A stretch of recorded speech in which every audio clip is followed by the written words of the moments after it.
Hi, everyone. I'm glad you're here.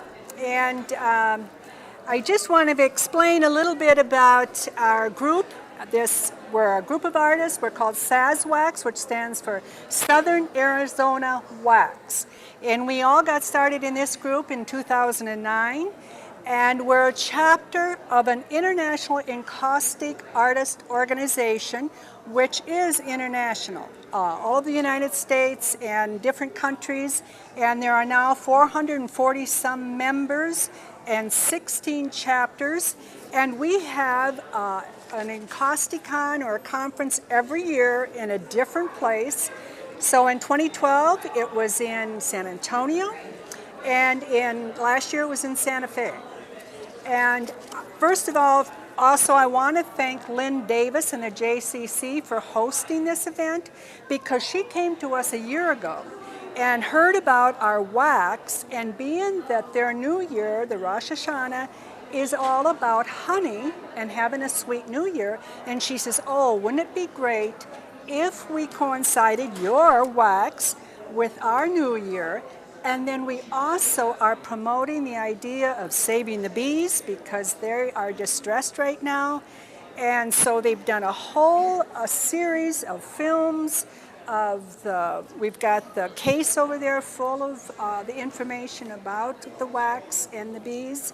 And so we were happy to have these connections. And our group is very diversified. We meet once a month, about 7 months out of the year, and no matter what we share, what we do, or talk about, everybody comes out with a different idea. And I think you can see that in this exhibit. And I also want to thank CJ Shane, who is here today. She has the Sonoran Art magazine online, and she's going to do an interview with us today and have a special on her online magazine. So if you want to hear more about our group and what's happening there, you can go online with CJ Shane and her Sonoran Arts group. And now Sherry is going to then kind of take you through each artist and kind of do a little review of their content and why they're working with the wax and what they're trying to interpret their story. Our title is Cycles, which of course can pertain to life, habitat, personal stories, whatever. And so all of this kind of work reflects cycles in our life. So we hope you enjoy it. This is the work of Meredith Milstead, and as you can see, she's showing the lusciousness of fruit. Well, these are all from her garden, and she's talking about worldwide regions and the sweetness and the connections between the peoples and the fruits of all over the world, like the Mediterranean, the Middle East, and China, as well as here right in her own backyard. Two pieces are mine, and I wanted to talk specifically about this piece. I call it La Fuente, which is in Spanish for the source.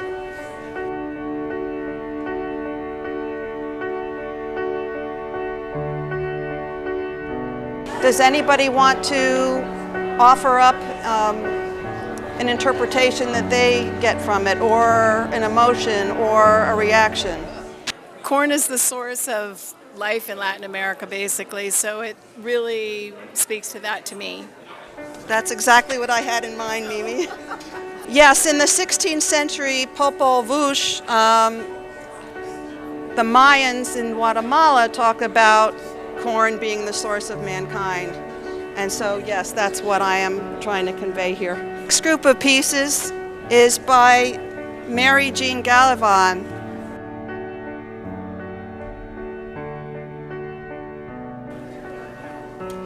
From that larger square piece there to here. And I want to just talk for a few minutes about this piece, which to me is very colorful, brilliant, emotional. has excitement in it. And I then read her little description, which talks about her portrayal of the second Saturdays downtown in Tucson, with the color, the music, the movement, all the different types of people and animals. Note the composition too, with negative spaces over here, which for me at least helped draw me into the piece and give me a focus.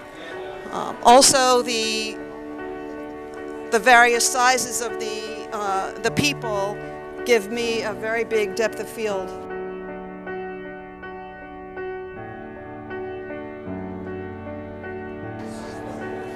Okay, this is my work, and when I got into the encaustic after a lifetime of oil painting, I wanted to get my hands into it, and so I ended up pouring the wax in pans, picking it up, sculpting with it, and it's all about nature, and the beeswax was perfect because it was all about my environment, growing up on a farm in Iowa, worrying about the seed planting and harvesting.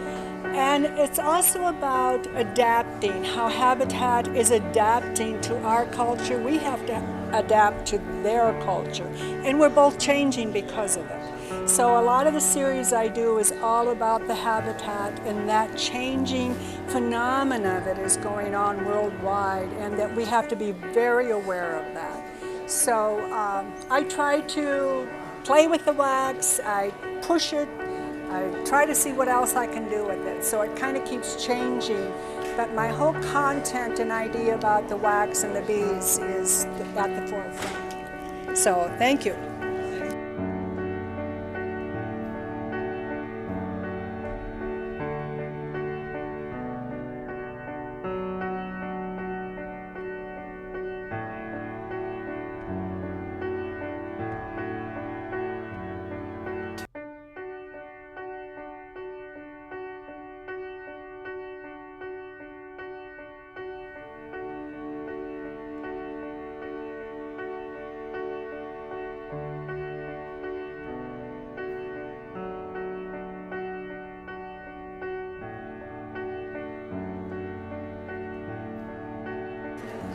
Yvonne Prisbol, whose work you see right here on the wall, is one of the first in our group to explore relief and sculpture and pulling things off of the flat plane of the wall. I wanted to have you take note of this piece here, which is my favorite of the group because of its contrast. She calls it shadow play. And she says, I've always been fascinated with being able to see below one surface to another, patterns playing with each other and their shadows. In this piece, I used layers of cloth and handmade papers to achieve these effects.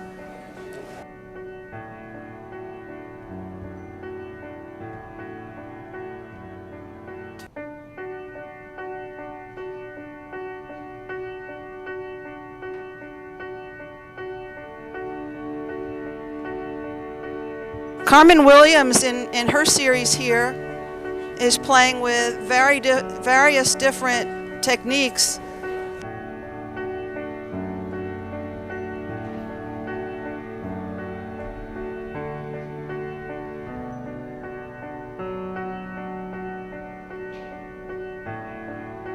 Most of the pieces on this wall of hers are what we call encaustic monotypes. But I want to bring your attention to this piece here called Pomegranate, which again not only brings up the idea of sweetness for the new year, but allegorically to me talks about people, groups of people, individually and in a community.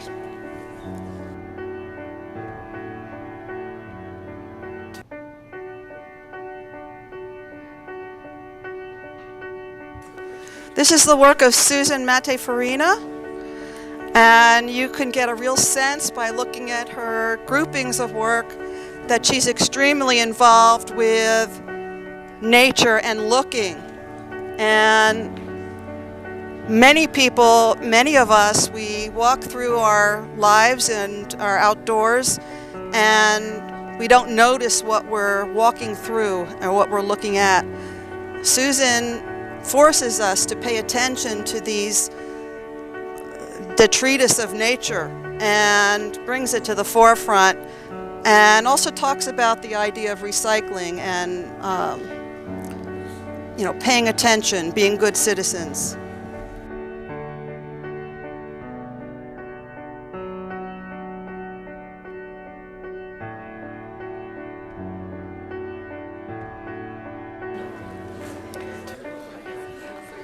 These pieces here are the work of Linda Chappell, a newer member of the Sazwax group.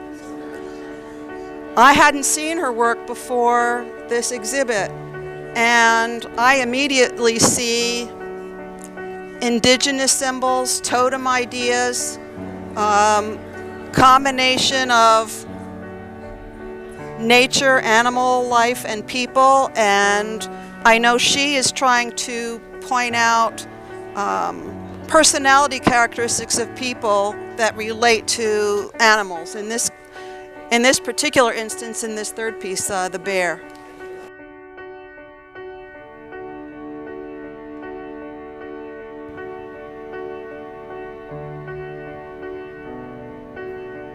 This is the work of Lisa Mishler, these 4 pieces here. I'd like to draw your attention to this piece, which to me is very emotional and bright and has movement. She calls it vortices, and her inspiration is an Oklahoma tornado that occurred a while back, and Lisa's mission in this piece and others also is talking about climate change and the dangers that we face having to do with climate change. This piece really emotes to me with the movement and the color and the upward lift of it.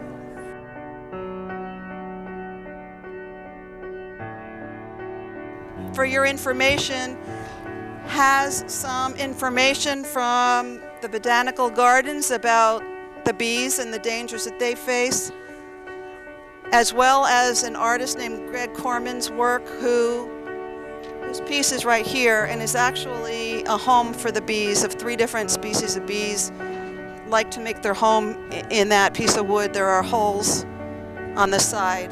And then in the bottom row are various encaustic materials, supplies, reference items that we as artists using encaustic use in our practice. We place a very strong advisory about safety, and that's one reason I've included a couple of, one safety item here being the gloves. We have others like masks, etc., because it can be a fire hazard, etc. These 4 pieces are the work of Elizabeth Marsh, and I want to draw your attention to this piece here, which is very landscape oriented. Elizabeth is trying to reduce the elements of landscape to the basic building blocks of landscape. The horizontal line can define a landscape. These are extremely oblong, and that has to do with the fact that she was imagining seeing landscape through a moving vehicle. And so, in addition to imagery in these pieces, you also get the feeling of time and movement.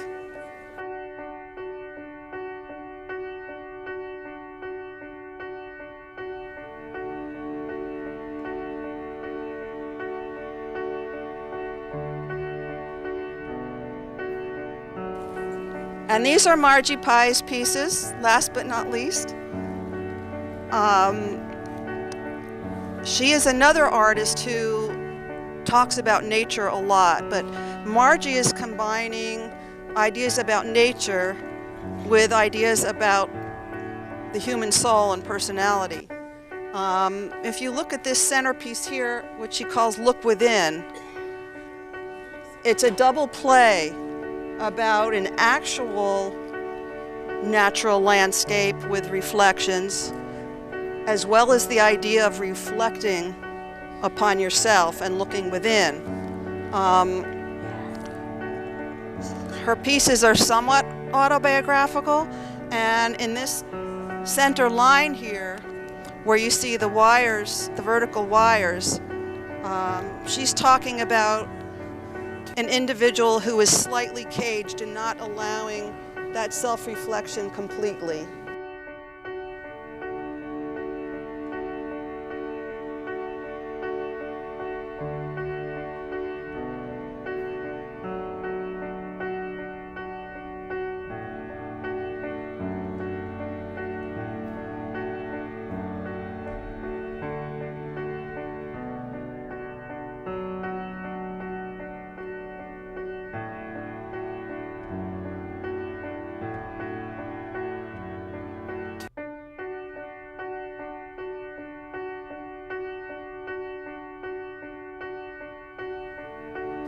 Well, that's the end of our tour, and if anybody has any questions, you can ask the artists who all have name tags or talk to me, and we're glad you all came to this exhibit of ours. Thank you.